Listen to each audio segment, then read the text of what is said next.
here in the Economic Development Council office of Mason County with the new director. Well, not new. He's been here a year, Kevin Shutty. How are you, Kevin? Doing great, Jeff. Thanks for being here. This is really exciting to talk with you in a kind of a different format, a little more laid back for our KMAS podcast. Portions of this will be on the radio, but it's just a good chance for the listeners out there to kind of better understand your role in the last year, kind of what the EDC does, I think, is a good topic to cover, and, you know, some of the different metrics that you use for success and kind of where you see the future of the county going in a little bit. So you've been here a year, and as we know, you kind of split the first half of the time as the sitting county commissioner from the Union area, that portion of Mason County.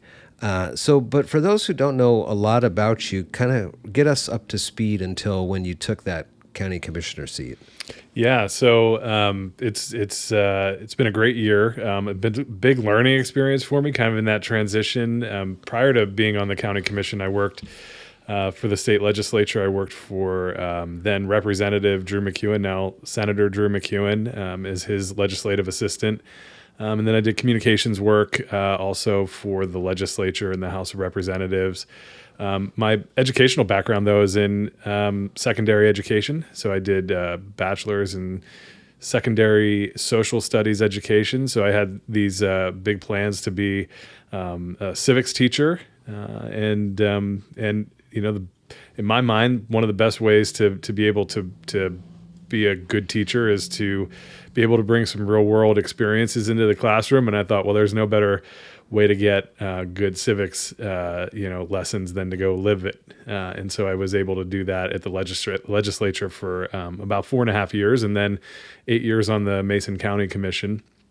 And so those experiences were super eye-opening for me. I think I learned a lot of really helpful things in those roles. But oftentimes when you're working, in government at any level, you also learn some things that aren't working so well. Yeah. And so there was, a good learning experience on both sides of that. And, and so one of the things that I was always really, really interested in and had served on the county's planning advisory commission, is just how do we make things work better, for people in the community. So what are those sort of basic building blocks to creating a thriving community? And that's one of the things that I was focused on as a county commissioner that I think translates really well into my new role here with the Economic Development Council. And so the Economic Development Council is at the intersection of the public and private sector.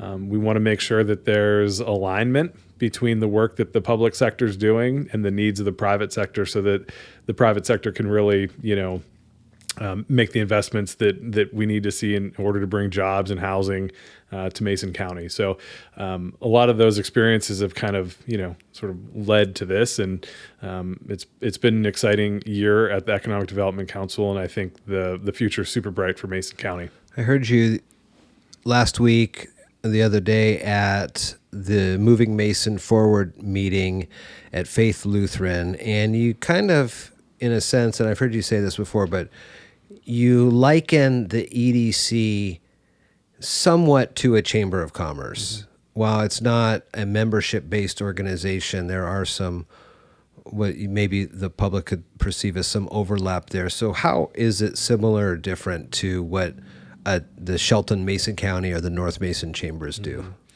Yeah, so, we're similar but different. Chambers play a really important role in our community in being able to advocate for their members and small businesses in the community. And so we certainly align with them on that work. That's work that we care about and do as well. But we are both a little bit different in the sense that an Economic Development Council is interested in the macro economic side of things. And so we're interested in not necessarily just a particular small business, but we're interested in maybe the sector of the economy that business operates in. And so, if you're if you're a restaurant, we're not maybe just talking about restaurants, but we're talking about the food service industry. Okay. If you make widgets We're not just talking about you as a widget maker. We're talking about the manufacturing industry. And so we take a bigger picture look at what's happening economically and what are those building blocks that need to be put into place in order to help those businesses thrive individually, but also that industry collectively, both within the community and regionally. And then we are a contractor of the state of Washington through the Department of Commerce. We have a designation that's called the Associate Development Organization for the Department of Commerce. And so we do a lot of things that are, recruitment related for new businesses and industries into our communities. And so while we certainly align with the chambers on a lot of the regulatory advocacy work that they do and supporting small businesses and getting out and encouraging people to shop locally, our approach, takes a little bit of a different look at the economy in terms of how we strengthen industries across multiple sectors. There's a map behind you that I'm looking at as you're talking, and Mason County is so unique. It's just off kind of that freight corridor of Interstate 5, and if I'm kind of doing a spitball here, a third of the county roughly is either water or the Olympic National Park. Another third of it is open kind of timberland, and then there's about a third, I would say, or better, of city type dwellings. Shelton's the only incorporated city, but there's Union and Hoodsport and Allen and Belfair and things like that. So the challenges here over the years that I've seen have made it difficult at times to attract business here and build kind of out that growth pattern. It's been talked about, and there's folks on both sides of this on Mason County being kind of a bedroom county, where part of the community leaves north to go to Bremerton and Kitsap, part of the community leaves south and east to get to Olympia. When you're trying to develop in our areas, and especially some of these more rural sectors, there's a lot of benefits to living here in Mason. Included with that is cheap power from PUD3. There's fiber optic internet, some of the fastest in the world is here in Mason County. How do you go about and advocate for either to the county commission, now that you're on this side of it, that maybe zoning rules need to be changed or laxed a little to allow for more development in certain areas, or just, reaching out to Pierce County or King County businesses and say, give us a better look here. Give us a second look. I think the way that I've tried to approach some of this is, because I think it's easy to get hung up on some things, development-wise in rural communities, and there's a risk of becoming, focused on, we're either going to be a bedroom community or a job center. Right. I think the focus is better served when we're saying we can be both and. We're a both and community. We want to be able to provide both housing for people who work out of the county and jobs for people who want to work in the county. And I think it starts with us having, it's just a really, kind of a critical look at, the opportunities that exist regionally and locally. We have a lot of forest land. We have a lot of waterfront. We have a lot of recreational opportunities. Those things are all really beneficial to people who are, maybe remote workers, maybe people who are looking to, split their time between here and, a place where they live more full time.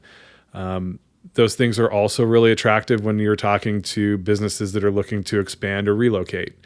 They want to be able to provide affordable housing for their employees. They want to have access to world-class recreation opportunities for their employees. And so, when we take a look at these opportunities that, are coming our way from, whether it's a site selection or recruitment process, or, we're just looking at, the potential for projects down the road, we want to really market ourselves as a both and type of community. The way we get at that, though, is we take a look at our urban growth areas. So we have 3 urban growth areas in the county. Each is a little bit unique and has its own characteristics. And so, as you mentioned, Shelton, City of Shelton is our only incorporated city here. They have their own government. They have their own utilities when it comes to wastewater and water. You have the urban growth area of Belfair, which is, really, in my opinion, poised to be, a next great retail and industrial manufacturing center for our community. And then you have the urban growth area of Allen, which is, it's maybe more geared toward residential and commercial, small light commercial type development and things like that. I mean, just great location right on the water, just a really nice community to be a part of. But it has those urban utilities and infrastructure in place there to allow for some of that growth. And so, we have to be mindful of those things when we're looking at, where do we kind of, push for opportunity here in Mason County. And so, we have to work on having those partnerships with the government, agencies in those areas. We have to work with private sector folks, both within the community and within the region, to be able to encourage private investment. And so, taking a look at all of those kind of ingredients and trying to put together, a really good recipe for success for those parts of Mason County. And so, one of the things that we've accomplished this year is we did an industry sector analysis, or sometimes you hear it called a cluster study. And so that gives us an opportunity to take a look at kind of what's happening from a data perspective, employment-wise. What are the strengths and weaknesses and the opportunities that exist in our community and in the region? Doing some supply chain analysis. So the people that operate businesses in Mason County, where are they sourcing their materials from? Who are they selling their goods to? Those types of things are really kind of indicative of where we have opportunities to grow economically in the community. And so we had targeted 5 different industries through that. And so, manufacturing, agriculture and aquaculture, forest products, healthcare and social services, and then food services and accommodation services, to round that study out. And so some of the things that we learned through that were pretty eye-opening. It gives the Economic Development Council essentially a blueprint for the work that we need to do, whether it's on workforce or opening up different market opportunities for folks that are in those sectors in our community. But as our community starts to bring in new people, there's a new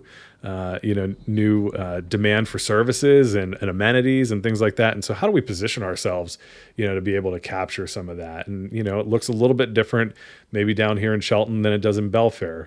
Belfair is going to definitely benefit from its proximity to larger urban centers. And as folks get priced out of those communities and they look for affordable housing, they're going to be looking our way. There's a huge limitation on the I-5 corridor and into Western Pierce and Kitsap counties for developable industrial land in order to try to meet that demand that's getting pushed off of the I-5 corridor. Belfair has the capacity to bring that here. And then the thing that's sort of at the center of all of that, that's going to drive our population, it's going to drive commercial, it's going to drive light industrial and manufacturing, is the presence of the United States Navy in Kitsap County. And so Puget Sound Naval Shipyard is currently going through the process of site selection for their satellite operations as they embark on a multi-year, multi-billion-dollar modernization project at the shipyard. Belfair in particular, Mason County more generally, is in a prime position to capture some of the benefits of that multi-billion-dollar effort that's there to support our nation's defense mission. And so, when we look at these things that we know are happening, the conversation here is how do we position ourselves to capture that benefit for Mason County? And so that's the place that we want to make sure that we're engaging both the public and the private sector. How has your kind of mindset changed from being a commissioner and looking at the county as a whole and all the intricacies of that to versus what you see as the Economic Development Council director moving the county forward in that aspect? And I guess what I'm trying to ask you here is, when we had our legislative send-off the other day, I think it was Representative Couture who mentioned the days of a development coming in and ponying up the money for the infrastructure, the water connections and things like that. Those days may have gone past. So how do you advocate the county commissioners to invest in this infrastructure now and, modernizing the sewer lines or making sure there's broadband everywhere that can accept it, to then be able to go to the Navy and say, we've got a turnkey plot of land that is energy ready, fiber ready, water ready for you to just choose us, to have that stuff ready in the ground, knowing that, finances are tight and money is tight and you can't just start building pipes and things like that to areas of the county that may not see that growth, but to go strategically into finishing up areas in Belfair or making sure all of Allen is covered for these types of growth potentials. Yeah, that's a great question, and I think that's kind of at the heart of the role that we want to play when it comes to infrastructure development. And I think Representative Couture was, I think he was really spot on in his assessment of things. And he's somebody who is a small business owner himself. He understands the cost of doing business. He understands the appropriate role of the private sector entrepreneur and the public sector, and what both can do if they work collaboratively together. And so his opinion carries a lot of weight when it comes to the value that the public sector can provide to helping create an environment that allows growth to happen. And the other part of what he mentioned at the legislative breakfast was that if we're not proactive in preparing for this growth, if we're not preparing ourselves for it, it won't happen with us, it will happen to us. Mm-hmm. And I think that's also really kind of informative in terms of what our local officials need to be thinking about when it comes to making some of these decisions about infrastructure. My perspective has always been when there is something that is in the public's good, if it's in the public's interest, then there is a role for the government to play in helping with that type of a project. An example would be the sewer extension that was completed last year in Belfair, taking a trunk line, a main line of the Belfair sewer system further north. Because of those planning efforts and because of, frankly, the access to exceptionally cheap financing through the state's Public Works Board, the county was able to provide a piece of infrastructure that will benefit the entire community, while also still having in place the cost recovery of any connections to that trunk line as growth occurs. And so the private sector will make its contributions over time when there are customers to hook into that. And then, of course, there's the ongoing component of that where you have your monthly fees paid into the system. And I think part of the challenge, is that, I think you have to have, just kind of an understanding of how public financing works compared to what happens on the private side. We have a lot of folks that come in to see us here looking for grants or looking for, financing options for their businesses and their expansion plans and all that kind of stuff. And you hear about the programs that are available to small businesses and the private sector and the rates at which they're able to go get things financed.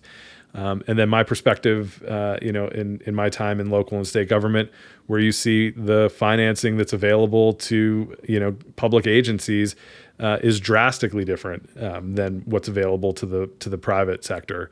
The extension that I mentioned in Belfair, had a interest rate of 0.54%. I don't care, what your credit worthiness is or who you do your banking through. If you're in the private sector, you're not going to get anywhere near 0.54%. Yeah. And so when you have elected leaders who are willing to make strategic investments to figure out how do we mitigate the risk to the public in order to do these types of projects, it becomes a great equalizer regionally for us.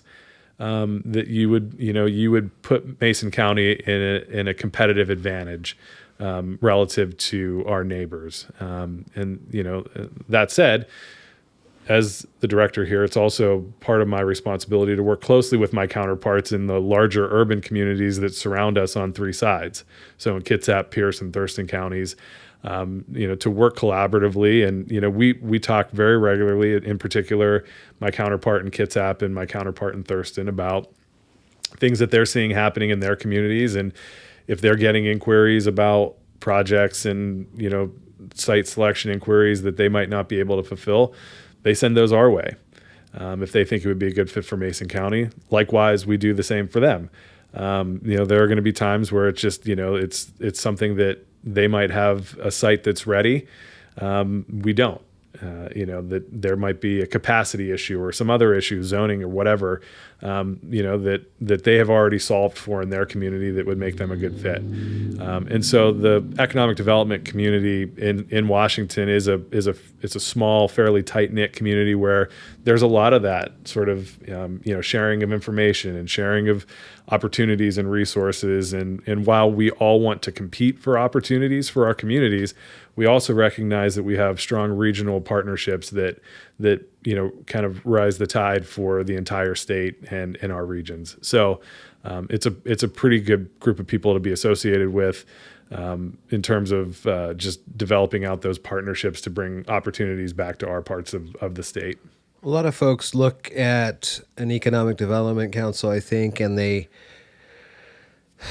think of it in terms of new business or small business support, things like that. But you're also talking about advocating for and the increase of affordable housing here, to kind of go back to those folks who may want to remote work and things like that. Where does housing fit into your purview of an EDC? Mm-hmm. When we're evaluating our work and when we're looking at how we recruit new opportunities to Mason County, we look at three things. We look at available infrastructure. We look at workforce needs or workforce gaps. And then we look at housing. Those three components together make up the bulk of the concerns that we would have to face if we were to attract a new employer to Mason County. Those things are also really important to people who already own and operate a business in Mason County and may want to expand it. We've worked with businesses here in the community that want to, make a sizable investment in their business and bring in additional workforce to their organization to try to grow it. And then the question is, where are they going to live?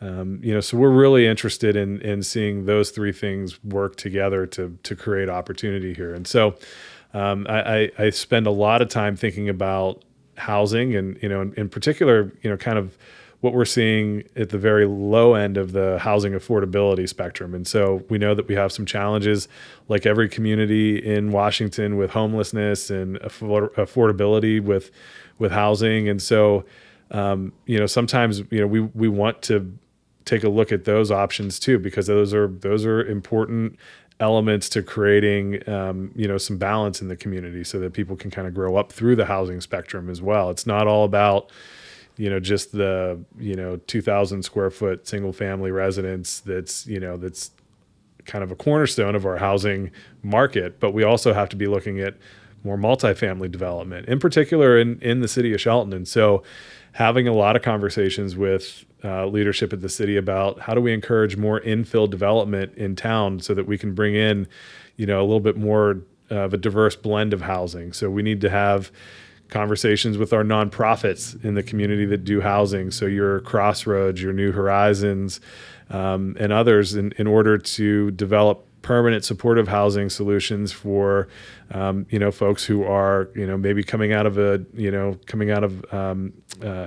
incarceration, or who are working through substance use issues, who need a place to live, who would be, going through programming in order to get restabilized in the community. And then, from our perspective, hopefully back into the workforce, hopefully back into becoming, the contributing members to the community that they want to be and that we need them to be. And so it is truly kind of a across the board view that the Economic Development Council has on creating housing opportunities here.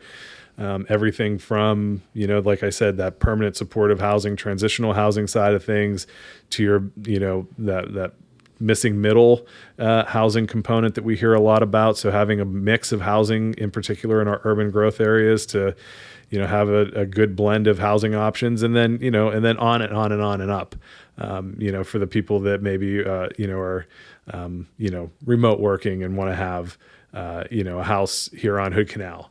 All of those types of things kind of come together to make a good housing ecosystem. And so it's working with the city and the county. It's working with private builders, to try to help navigate some of the regulatory side of things. And so, and then encouraging those nonprofits to move forward and build some new housing units too. I know your position and the EDC in general works on a lot of, and I can't think of a better word right now, but secrecy in these types of communications you have with potential site selectors or potential businesses that come in. I've heard stories over the years of somebody was coming into a town, not here, I think it was in the South, but they were coming into a town, and somehow the word got out that they were looking at building, and like the marching band was there, and they were hey, welcome, or something like this, and the guy said, just keep flying, like just turn around, because they couldn't, for whatever reason, keep the sensitive nature of the conversations going. That being said, explain how to somebody listening who drives past a plot of land, and I understand a lot of this is owned by different timber companies, but you go by a plot of land that says 35 acres ready to go, right, for sale. And why does it seem so hard to find somebody or to build there? Yeah, that's a great question. And so we do hold a lot of confidential conversations with developers and with prospective employers and things like that. And a lot of that is just depending on where you're at in the process, just trying to be a good incubator of those opportunities, right? If sometimes if things get out or they get out the wrong way, those potential developers, tend to get a little bit spooked, and back away. And so, we want to be mindful of that. We want to be able to protect the information that they're sharing with us. A lot of times we're looking at financial information that, the private sector shouldn't have to, expect there to be a public conversation about. We're helping people get connected with financing and things like that. So, we do guard a lot of the information, and it's not, I think there's a lot of perception here that, we're like, this is like Oz and we're behind the curtain pulling all these levers and, the Illuminati and all that kind of stuff. That's just not the case. Okay. I mean, I don't think that we're that, nothing is that serious. But we do want to make sure that when people come to us for assistance, that they have a reasonable expectation of confidentiality with the information that they're sharing with us. And we take that very seriously, as does the board. That said, if you're driving along 101 and you're looking around and you're saying, hey, we got a ton of developable land here. What gives? One of the big challenges that we have is from the site readiness perspective here. And so, there's a number of things that would go into site readiness that would be consequential to a person making a decision like that. I'll give you a great example of where we're trying to work on improving that. So Port of Shelton is a great partner to the Economic Development Council. Ports have a very unique economic development mission as part of their creation and their formation. And so, they work really closely with us, and the Port of Shelton in particular has a ton of developable land and, want to be good partners in trying to develop that and bring opportunity here. So we partnered with the Port of Shelton last year to go after funding through the State Department of Commerce to do site readiness work at their Johns Prairie Industrial Park. So right across from Puget 3, it's a great location. It has access to rail.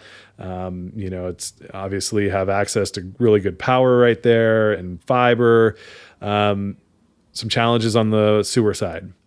And so we were awarded, or the Port of Shelton was awarded through our partnership with Commerce, $200,000 to work with the city of Shelton on a plan to provide sewer to those parcels. So as you're driving through and you see these open plots of land that would make a ton of sense for development, a lot of the things that are necessary for development are invisible to the naked eye. Sure. And so, that's why we have to rely on our partners to tell us, kind of where those gaps are, and then we can help find the money to make those things happen. Is it better to, I see on social media people say, all we need is a blank. Big box. Usually a bowling alley. Sure. Okay. All we need is a bowling alley. No. All we need is a Home Depot. All we need is a Costco. All we need is a blank. And then it seems as they feel magically all of the situation will fix itself. They'll come in, they'll pay the note, there'll be 500 new employees, that will translate into housing. Is it better, or how do you split your time, I guess, is the question. How do you split your time between building up the small businesses across Mason County that each contribute to the economy versus, trying to land that big fish that people will then at least drive by and see on perhaps a daily basis and feel like things are happening here in the county? Yeah, a couple of things on that. You're 100% right. I mean, if you go on Facebook and you go to any of our community pages, there is a laundry list of things that, people think are the silver bullet economically. I would say we probably spend 75% to 80% of our time working with existing businesses on how to help them, expand, and working on retention efforts versus recruitment, which is probably about 20%, 25% of what we do.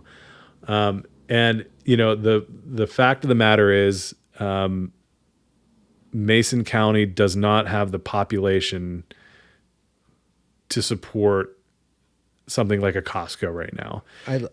I look at that statement that people make, and I wonder, as I look again at this map behind you, where are they coming from?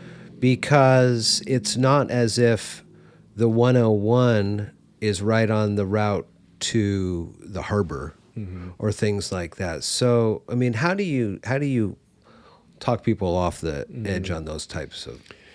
Yeah, I think it's just being kind of honest about, where we're at. And I don't mean like our physical geographic location. I just mean like, where are we at in terms of readiness for projects like that? Yeah.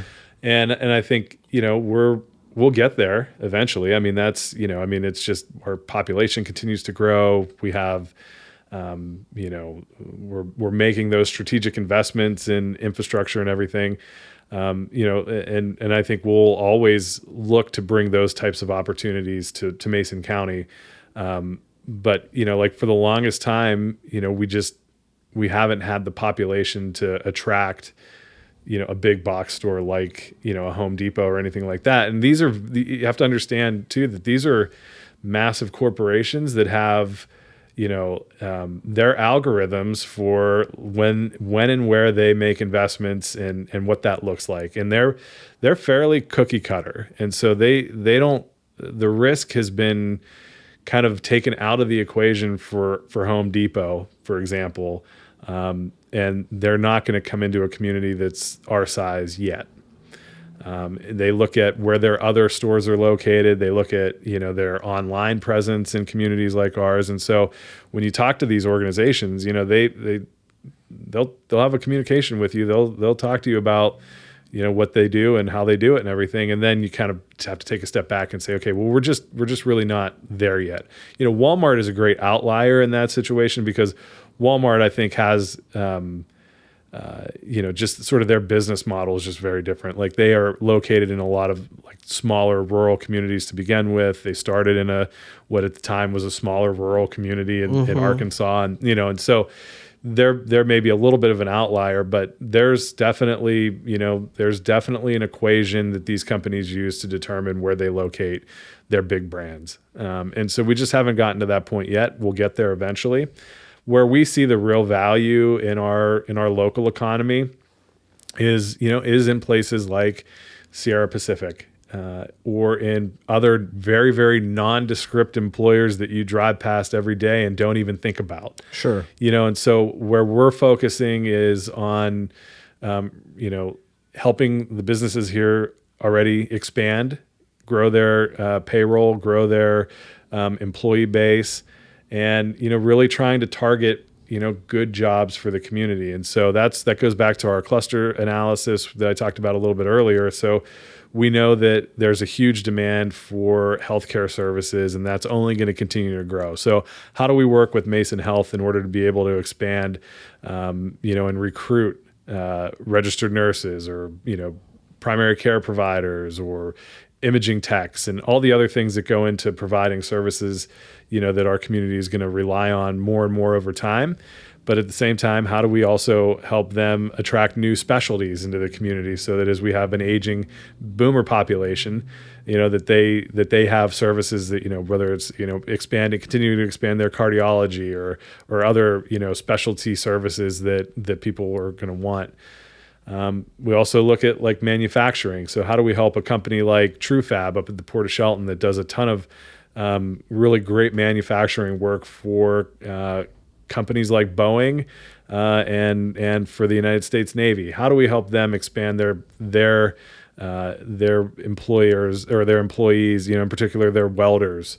So how do we kind of solve these puzzle pieces and put them together to help sustain the jobs that we have here and kind of grow that way is a big focus for us. And I was thinking of businesses that you were saying, you drive by every day and you don't really notice those types of things. But like for the TrueFab, I mean, I guess too, as you work on your development with them, your metric of success with them would be perhaps adding a third shift, or making it so they can have a morning crew, day crew, and night crew continuing to work on that. It's not, and then in turn they bring in another 25 potentially full-time, good-paying jobs.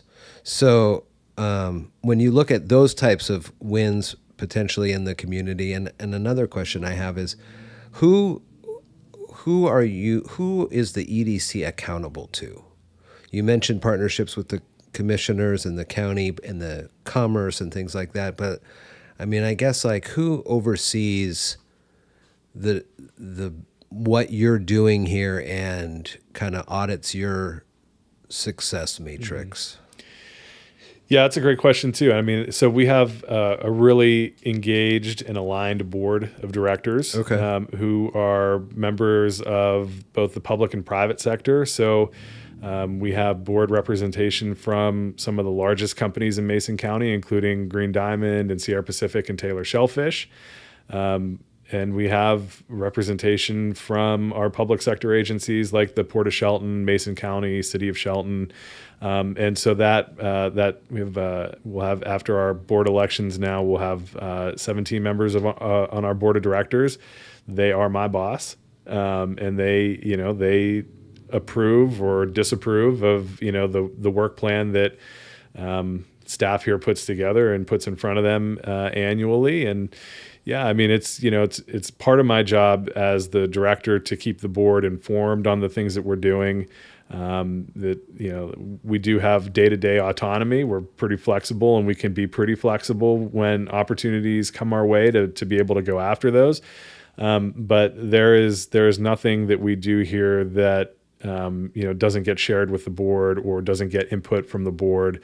And I'm really, really grateful to have that kind of engagement from our board of directors. I can't speak for other organizations, and how their boards operate within, kind of their structure and everything. But we have a really strong board here that cares about the community, that wants to see opportunity happen here, and they want to be a part of that. And so they're super responsive and provide a lot of great feedback for Cara, Tiana, and myself to actually go out and do the work. And it's been really fun to get to work with them in this capacity and get to know them in this capacity, and to be able to collaborate with them. And so we do have that kind of oversight of the sort of the, operations, I guess, of the organization. And then we receive routine audits, both from the State Department of Commerce, who we hold a contract with.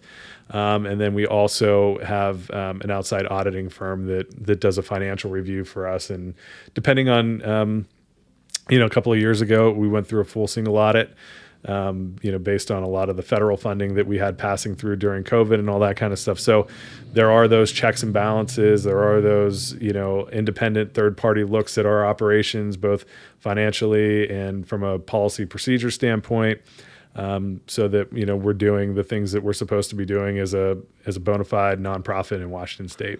So are there then like check boxes if someone's going through and they say you've done this much outreach, and while maybe you can't disclose who you've been talking to, somewhere there's a record that you did talk to somebody and you've put out this many feelers, or you've gone to a conference here and there to kind of advocate for Mason County. So those are some of the checks that people see. Yeah. So with our contract with the State Department of Commerce, we have a number of metrics that we have to track throughout the contract period. And so that's everything from how many business retention and expansion outreaches we conduct every year to, do we have a marketing plan in place to help promote not just Commerce's programs, but to also promote the work that our business community is doing here. Are we doing, site selection and recruitment efforts and all that kind of stuff. So it's all outlined in our contract. We go through and we negotiate that with Commerce every 2 years. So we're coming up on that period now. And we have always met and exceeded, our metrics with Commerce, and that's the same for all of our grants. I mean, we also have a grant writer funding that we get through the State Department of Commerce. They drop in and do spot checks on our finances and and invoicing to make sure that what we're billing them for is work that we're actually doing. And so I think the people of Mason County can have a high level of confidence that the EDC is doing the work that it says it's doing and doing it really well. You continue to see the state as a whole, especially on this side of the mountains, forecasted continual growth. And like you mentioned, the I-5 corridor, as people talk about, continues to move south, for Seattle to Tacoma, now Tacoma to Olympia. And Olympia, people are looking for additional opportunities. Not only now, I guess they have either a choice to continue I-5 south into Lewis or move their way up the 101 into Shelton. So when you're looking ahead to the next year, into year 2 of your time here, or even into the next 5 years, what are you hearing as the continued growth, anticipation of different sizes in population in the county, and how could that also position Mason County to receive some of these things that people have been looking for, increased hotels that bring in more and more folks on the weekends, increased opportunities for box stores, finishing out this infrastructure. What's the growth pattern? Because there is a lot of open space in Mason County. And we have a great opportunity to fill in the blanks for places that are trying to expand. So what are you hearing in those kind of thought experiments on just how big population-wise or business-wise the county could be in the next year or 5 years? Yeah, I think from our perspective, if we aren't already, we're going to soon really feel those pressures. And so, for us, it's about, we're a small shop. There's three of us here. Yeah. It's about how do we position ourselves to, be able to meet those needs and demands. And so, that's where we really have to rely on our partnerships to be able to do that work. But, we get a pretty steady stream of people even now coming in and saying, "Hey, I have this business idea. I'd like to start this business." And, admittedly, a lot of the times, those ideas are good, but they're not quite ready yet to, take that leap. And so, there's a lot of technical assistance that we provide for individuals who come in here. We see that growing. I also see the challenges. We have a lot of non-English speaking entrepreneurs in Mason County. I see that continuing to grow. Okay. So how do we meet that demand? Yeah. I sometimes struggle with English, let alone, having a second language. And so, that doesn't mean that we don't have an obligation to serve non-English speaking entrepreneurs as well. So how do we position our organization to be able to do that? And so again, that's partnerships, and that's trying to build that cultural competency within our organization and then ultimately in the community as well. So those are things that, we're really thinking about here and trying to prepare for. And I think it's a challenge that we're going to have to meet head on. And I look at it, from the government's perspective too, when you think about what does this mean for level of service and expectations. And so when you talk about, we'll just use the example of a box retail store here. That means something different to the private sector than it does to the public sector. So the private sector sees it as an opportunity for more shopping locally. It sees it as an opportunity for jobs. It sees it as just sort of maybe a catalyst for other economic opportunity to kind of be attracted to that particular area. On the public sector side, it would view that through the lens of sales tax generation. Mm-hmm. And so if you look at both the city and county's budget, a large percentage of their budget is built off of sales tax revenue. And we've seen that it was climbing astronomically, and then, it's kind of plateaued a little bit, but still still anticipating some increases. A lot of that is due to being able to collect point of sale online retail revenue that way. I mean, that was a huge driver of it.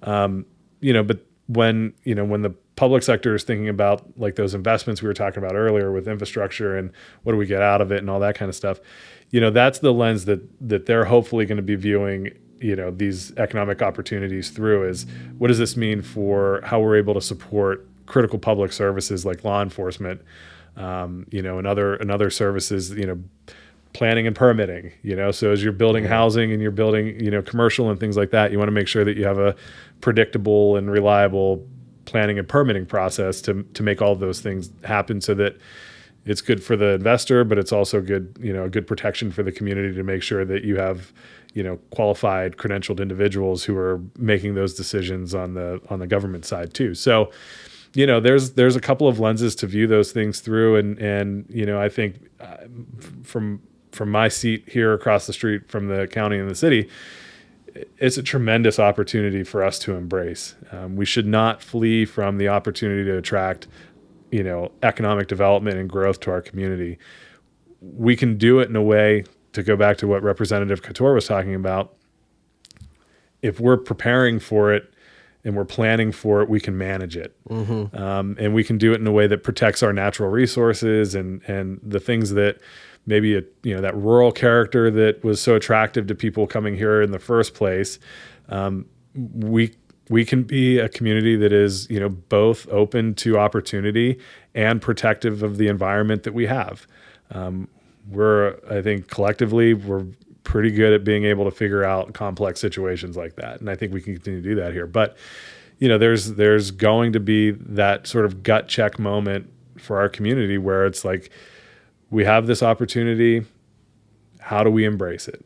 And how do we kind of change sort of the local perception of what we are and what we can be? How do we dream big? How do we attract opportunities here and really embrace it? And I think the EDC is well positioned to be, kind of at the center of that conversation in our community. You can always get more resources, learn a little bit more about what the economic development does here in Mason County. They have a good presence online. You can visit their website, and they do continue to offer opportunities for folks like you were saying, Kevin, the have an idea, and I'd like to see if this kind of could take shape, because so many of our businesses in Mason County, large businesses, medium-sized businesses, did start in a small garage or in a storefront, and they've only grown from there. So that potential is available here. It'll be interesting to see over the next year or so as things continue to shake out with city, county, and state government, how Mason County continues to advocate for itself and sees itself moving as a real key portion of this part of the state. And so, good luck on this next year. It's been a quick year already for you, I know, and I'm excited to continue to see the growth in the county as people, given a second, third, and hopefully, before too long, a shovel in the ground to the county. So thank you for some time. Yeah, absolutely. The arrow is definitely pointing up for Mason County, so always happy to share our story. Great.